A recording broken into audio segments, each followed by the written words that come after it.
बेटा जरा देख कर बताना, मेरे खाते में पैसे आ गए क्या? उस बुजुर्ग महिला ने कांपते हाथों से अपने साथ लाए झोले में से पासबुक निकालकर काउंटर पर रख दी। वो पिछले कुछ महीनों में बैंक के इतने चक्कर लगा चुकी थी कि सामने काउंटर पर मौजूद शख्स भी अब उसे अपना कोई जान पहचान वाला ही लगने लगा था। अरे अम्मा, मैंने आपको अगले हफ्ते आने को बोला था। सुबह सुबह अम्मा को देख काउंटर पर मौजूद शख्स ने पासबुक उठा अम्मा का अकाउंट चेक करते हुए याद दिलाया। बेटा, एक बार देख लो, शायद आ गए होंगे। नहीं अम्मा, कोई रुपए नहीं आए हैं। अम्मा का पासबुक वापस काउंटर पर रखते हुए वो अपने कंप्यूटर की स्क्रीन पर व्यस्त हो गया। बेटा, तुमने ठीक से तो देख लिया ना? अम्मा ने एक बार फिर से काउंटर पर मौजूद शख्स की ओर बड़ी उम्मीद से देखा। अरे जाओ ना अम्मा, और रोज रोज मत आया करो, अब सीधे अगले महीने आना। उस शख्स की बात सुन गहरी निराशा के साथ वो अपना पासबुक उठा झोले में रख वापस मुड़ी और मोबाइल पर बात करते हुए बैंक के भीतर प्रवेश करते एक नौजवान से टकराकर गिर पड़ी। ओह, माफ कीजिएगा माँ जी, आपको कहीं चोट तो नहीं लगी? उस नौजवान ने अपना सूटकेस बगल में रख फुर्ती से अम्मा को उठाया। तब तक काउंटर पर मौजूद शख्स भी अपना काम छोड़ तेजी से भागकर वहां तक आ पहुंचा। नहीं बाबू, कोई चोट नहीं लगी। झोला संभाल अम्मा उठ खड़ी हुई। अम्मा का काम हो गया? काउंटर पर मौजूद शख्स से बैंक के सीनियर सिटीजन ग्राहक के काम का जायजा लेना शायद उस नौजवान ने अपना कर्तव्य समझा। सर, अम्मा अपने अकाउंट से पैसे निकालने आई थी, किंतु पैसे अभी आए नहीं हैं। काउंटर पर मौजूद शख्स के हाव भाव से अम्मा समझ गई कि सामने खड़ा नौजवान उस बैंक के किसी बड़े ओहदे का मालिक है। लेकिन वृद्धा पेंशन तो पिछले हफ्ते ही सभी के अकाउंट में डाल दी गई है। उस नौजवान ने काउंटर पर मौजूद शख्स की ओर सवालिया निगाहों से देखा। नहीं नहीं बाबू, वृद्धा पेंशन नहीं चाहिए, मेरा बेटा रुपये भेजता है। अम्मा का स्वाभिमान देख वो नतमस्तक हुआ। अच्छा अच्छा, तो अभी तक रुपये नहीं आए? सर, पिछले 6 महीनों से अम्मा के अकाउंट में कोई रुपया नहीं आया है, लेकिन अम्मा रोज बैंक आ जाती हैं। आप मुझे अपनी पासबुक दिखाइए। देखिए ना बाबू।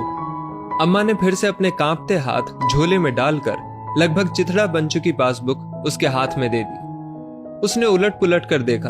अम्मा की पासबुक में पिछले 6 महीने को छोड़कर हर महीने की 2 तारीख को 2000 रुपए नियमित रूप से भेजे गए थे। अब आपका बेटा रुपए नहीं भेजता तो आप वृद्धा पेंशन के लिए आवेदन क्यों नहीं देती? उस अजनबी अम्मा के लिए उसे थोड़ी चिंता हुई। नहीं बाबू, माँ बाप खैरात पर पले, ये मेरे बेटे को पसंद नहीं।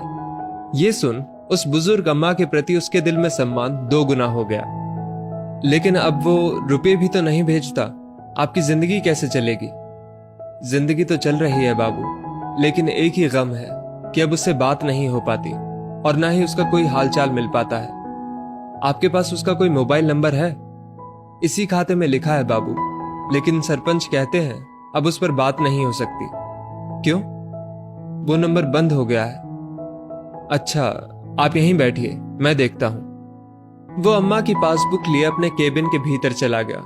मुश्किल हालात में भी अम्मा में मौजूद स्वाभिमान से प्रभावित होकर उस स्वाभिमान को जस का तस बरकरार रखने के लिए अपनी अच्छी खासी तनख्वाह में से हर महीने 2000 रुपए अम्मा के अकाउंट में डालना उसके लिए कोई बड़ी बात नहीं थी।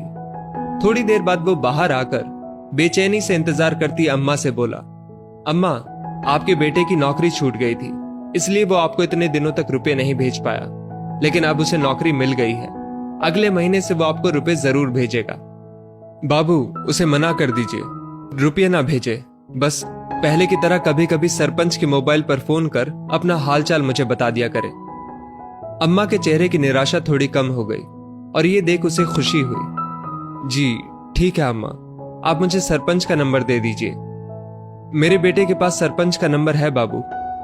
अम्मा की बात सुन वो कुछ सोचकर चुप हो गया और पासबुक अम्मा को वापस कर अपने केबिन की ओर वापस मुड़ा। बाबू, आप मेरा एक काम कर दोगे? अम्मा ने उसे रोकते हुए पूछा। जी हाँ, कहिए। बाहर मेरा आदमी बैठा है, आप एक बार उससे भी कह दो कि आपकी मेरे बेटे से बात हो गई है। अम्मा ने उसके सामने हाथ जोड़े। हाँ, लेकिन ये बात तो आप भी कह सकती हैं। वो मेरी बात पर विश्वास नहीं करेगा। क्यों?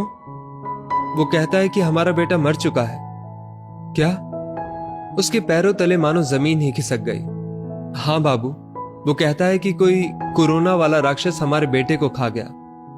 ये कहते कहते अम्मा अपने पति की झूठी जानकारी के प्रति तैश में आ गई और अब तक अम्मा के प्रति सहानुभूति में झूठ बोलता वो बैंक अधिकारी सच्चाई समझ निशब्द हो गया। सचमुच कुछ घटनाएं आपको निशब्द कर देती हैं। दोस्तों, इस स्टोरी को लेकर आपकी क्या राय है नीचे कमेंट करके जरूर बताइएगा, और ऐसी ही और भी बेहतरीन वीडियोस के लिए हमारा पेज जरूर फॉलो करें। धन्यवाद।